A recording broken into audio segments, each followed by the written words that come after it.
You are on bond for murder, and you've now picked up an assault case. You're facing up to a year in jail and or a $4,000 fine. We're going to do probable cause. You have the right to remain silent. Anything you say can or will be used against you.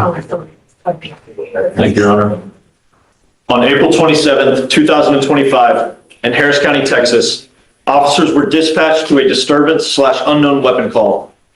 The complaining witness stated she is part of the nursing staff and that the defendant has been asked to leave on multiple occasions and refuses to do so. The complaining witness stated that the defendant was attempting to get her grandfather to sign over power of attorney to her, but the staff would not allow this due to the grandfather being diagnosed with dementia. The complaining witness stated that the defendant used force on the complaining witness to get her to leave the grandfather's room.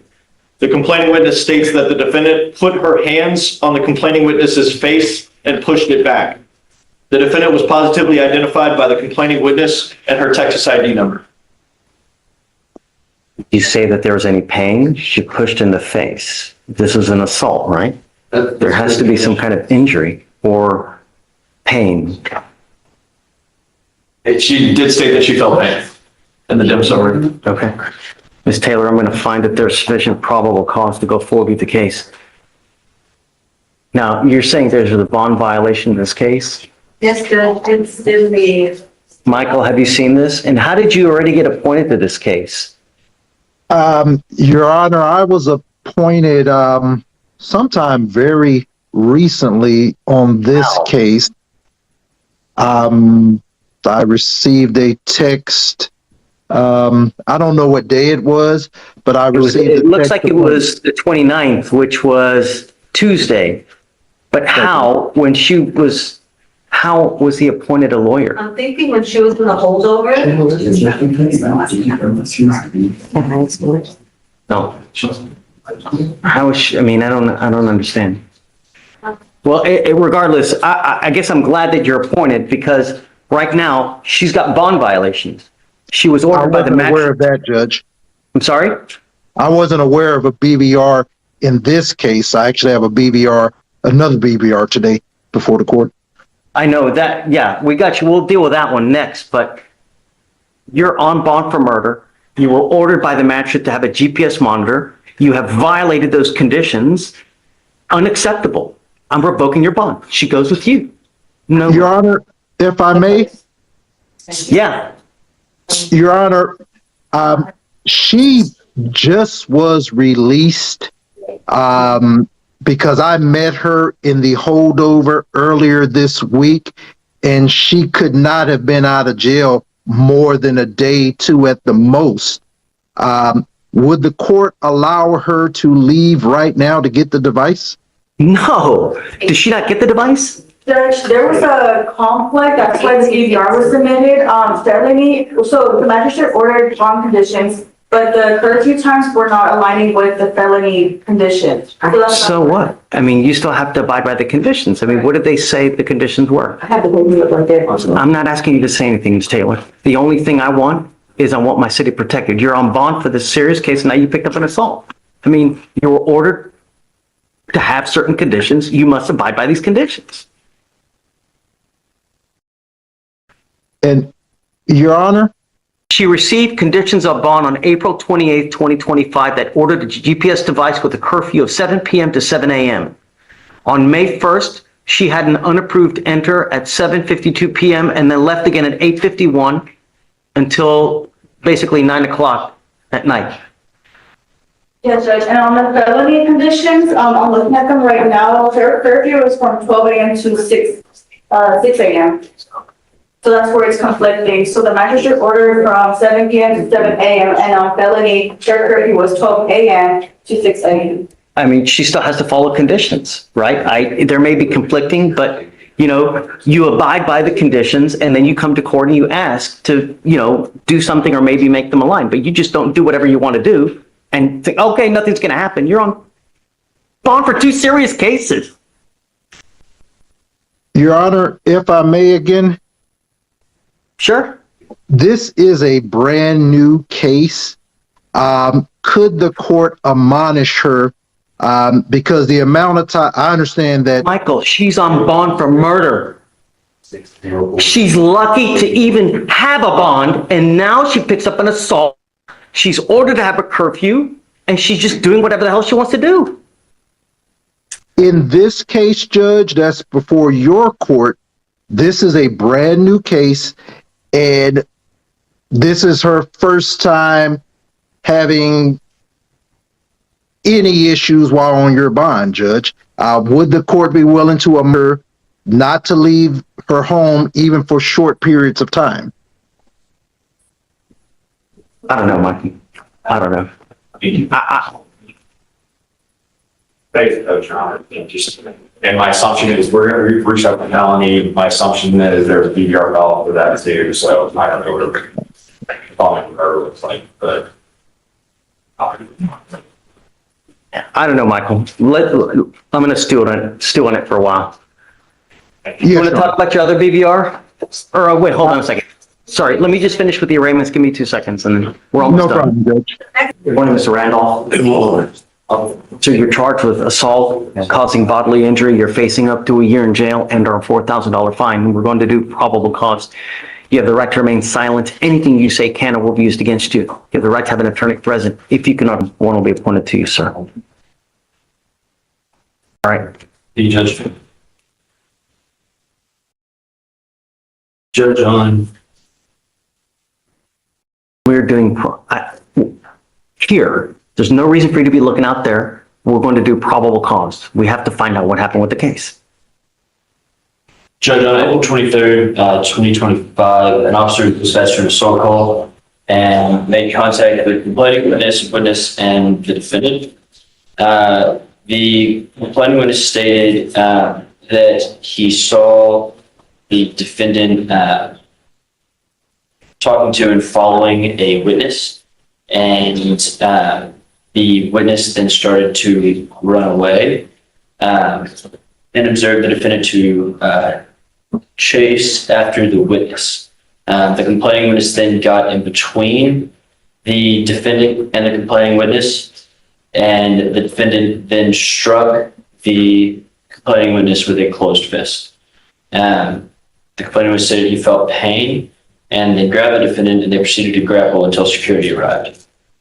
The witness stated that she did not know the defendant and that her and her friend walked past the defendant on the street. The defendant then began to verbally harass them and started to get verbally aggressive. She asked the defendant to leave them alone, and the defendant continued to refuse to do so, and that she began to walk away and to try and get away from the defendant, but got stuck at the intersection crosswalk. Then corroborated the facts that the complaining witness provided about getting in between the two of them. Mr. Randolph, I'm going to find that there's sufficient probable cause to go forward with the case. I'm ordering you as a condition of your bond not to consume alcohol, illegal drugs, or unprescribed controlled medication. Do you understand? I'm ordering you also now not to be in possession of weapons, not to have any contact with the complaining witness, and not to go to this part of the street. Do you understand? Yeah. Don't be a danger to my city, man. I'm not asking for much. I'm not in danger. I didn't never know these people, Your Honor. I need a public defender. I'll give you one. But I'm telling you now, Mr. Randolph, don't be a danger to my city. I was never in danger. Just I don't intend to be in danger either. All I want my streets safe. They was in danger to me, and that's why I'm showing up today. I'm going to protect my streets at all costs. You And understand? you protect me from these kind of people. I'm going to have you go to Victoria's, sign a reset. After that, I'm I do going need a public defending office, your judge or I already told lawyer. you I was going to give you one. Just really. I'm really scared for my life because I just did 4 years and I'm going through the same thing again in your courtroom when I did good, and I'm going through all the facilities. There was never in a harm's way standing 100 feet away from these people or 200 feet. I was never 100 feet within there. No. Exercise. And I'm running from these people. You're going to say something that hurts your case. Just stop. Yes, sir. I'm not asking you to say anything. I just want. I just want to also be safe in your community also. Don't use any dope. Don't use any alcohol. Never was. I was sober that day. I was sober as can be. No drugs, nothing. Enjoying a beautiful day for my mama's funeral. I don't know these people. Listen, I'm gonna have you sign a reset. I'm gonna have you take your seat in the jury. Yo, I'm not talking to you. Once you sign the reset, just take a seat in the jury box. I'm gonna find your lawyer, but we need you to sign conditions. Don't leave until you sign the bond conditions. Yeah. Come on. You are on bond for criminal mischief. You've now picked up a new case. You now stand charged with driving while intoxicated. You're facing up to 6 months in jail and or a $2,000 fine. We are going to do probable cause. You have the right to remain silent. Anything you say can and will be used against you. You have the right to have an attorney present. If you cannot afford one will be appointed to you, sir. The judge. On April 26, 2025, a law enforcement officer is on patrol and observed a motor vehicle run a red light and make a U-turn, nearly striking another vehicle in Harris County, Texas. Law enforcement officer observed the motor vehicle drive onto the curb of Richmond Avenue and initiated a traffic stop. The defendant passed multiple open parking lots and continued to drive. The defendant eventually pulled into a business parking lot. A law enforcement officer contacted the defendant and observed him to be eating fried chicken. The law enforcement officer asked the defendant why he didn't lower the window, and the defendant stated he didn't have anything and continued to eat. The law enforcement officer observed the defendant did not have a driver's license and was incoherent when asked to provide his name and date of birth. Law enforcement eventually identified the defendant by name and date of birth.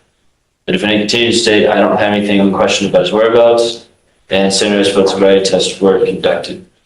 The officer observed 2 out of 6 clues in the HGN, 5 out of 8 on the walk and turn, and 0 out of 4 on the one-leg stand. Due to the defendant, 0 out of 4 on the one-leg stand due to the defendant being unable to perform the test. The law enforcement officer noted that on the walk and turn, the defendant did not turn around. He stayed still for approximately 30 seconds. The law enforcement officer explained the one-leg stand, and after the instructions, the defendant began performing the walk and turn. This occurrence happened again after the law enforcement officer tried to explain the one-leg stand another time. The law enforcement officer observed 2 unopened 6-packs of alcoholic beverages that were cold to the touch, and observed an empty fuzzball and a 24-ounce can of Modelo beer and an empty Twisted Tea alcoholic beverage. The defendant refused both breath and blood. A blood warrant was signed and executed. Mr. Juarez, I'm going to find that there's enough probable cause to go forward with your case. You said he doesn't have a license, right? There's a number here, Your Honor. I'm not unsure if that meant that he did not have the license at the time. I don't mind running it, please. Yes, Judge. Your Honor, he does have an eligible driver's license. I'm ordering you not to consume alcohol, illegal drugs, or unprescribed controlled medication. I've ordered you not to pick up any new cases, not to violate conditions of bond, and you have repeatedly done that. As a result, I'm now revoking your bond on the first case, and you will go to jail today. And I'm going to tell you, you violate conditions again, I'm going to make the bond so high your head will be spinning. Do you understand? You're not to consume alcohol or illegal drugs, and I will put a scram on your ankle so I know that you're not consuming. Do you understand? Your Honor, if I may, Yes, sir.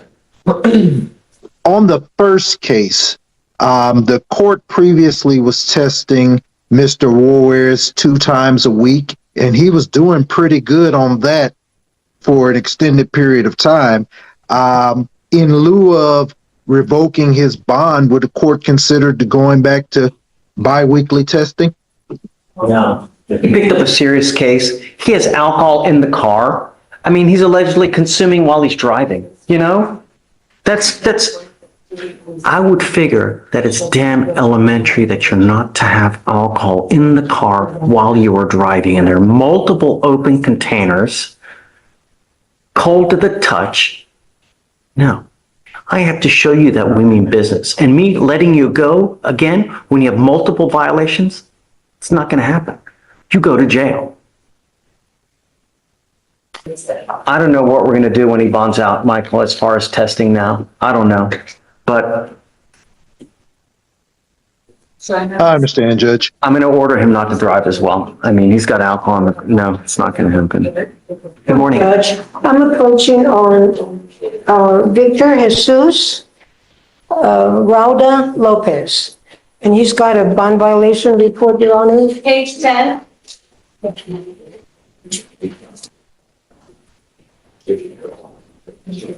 Is he here? He's here, Judge. He's in the jury box. Speak English? Yes, he does. Come up. Come up.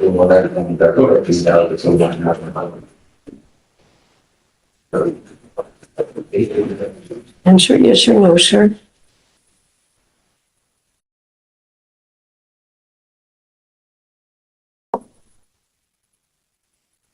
Did you get your GPS device? Oh, yeah. Okay. I'm revoking your bond. I ordered you to get a GPS device, you didn't get it. Okay, goes with you. Sorry, Maria. All right, we're gonna keep you.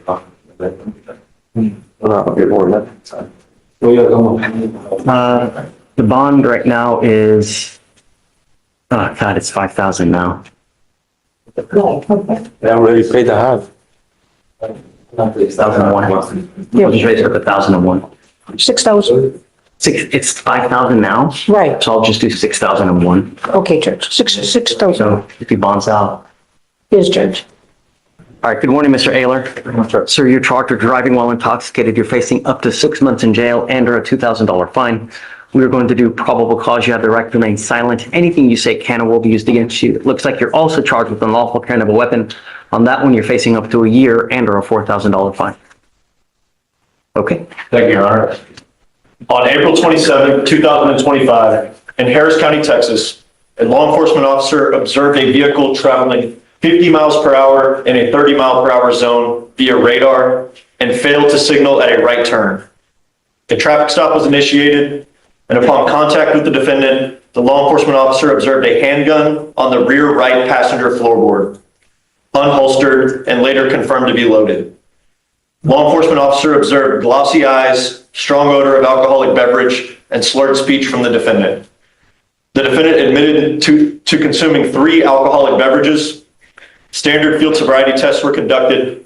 A 6 out of 6 was recorded on the HGN, a 2 out of 8 on the walk and turn, and a 2 out of 4 on the one-leg stand. The defendant consented to provide breath and blew a .136 and a .141. Okay, any prior DWIs? Yes, Your Honor, out of a different county. Is it open? No, Your Honor, it was closed in 2014 with 12 months of probation. Can you run a full NCIC to see how many there are? Yes, Judge. Mr. Ayler, I'm going to find that there's sufficient probable cause to go forward with the case. Also, if you can run his license, please. I'm now placing a restriction on you, Mr. Ayler. You are not allowed to drive any vehicle that's not equipped with an ignition interlock on it. If you're caught driving a vehicle that doesn't have an interlock, I will revoke the bond, put you in jail. No more PR bonds. Likewise, you're ordered not to consume alcohol or illegal drugs. You will be randomly tested. I'm sending notice to DPS in Austin. Every single officer in the state will know that if you're driving a vehicle and it doesn't have an interlock, you will be arrested and put into jail. Do you understand? Judge, it's just the one previous DWI. Okay, license, what'd you say? License. You're also not allowed to drive unless you have a valid license and liability insurance in your name as well. That is a part of your bond conditions. For now, I'm going to have you go to Victoria, sign a reset. You will eventually get with Roxanne for your bond conditions, and after that, you'll be free to go. It is otherwise. Great. Okay, come on. Mr. Bustamante, I know that there are 2 sides to the story. I get it, right? That's why we have trials. But in the interim, ask you to do several things. And when you don't, there are serious consequences. Number 1, we ask you to show up. On your first case, you failed to appear just in and of itself, and we had to issue a warrant for your failure. We issued bond conditions on that as well. Those conditions were also broken. You've now picked up a new case. I want you to understand something and listen and hear me clearly.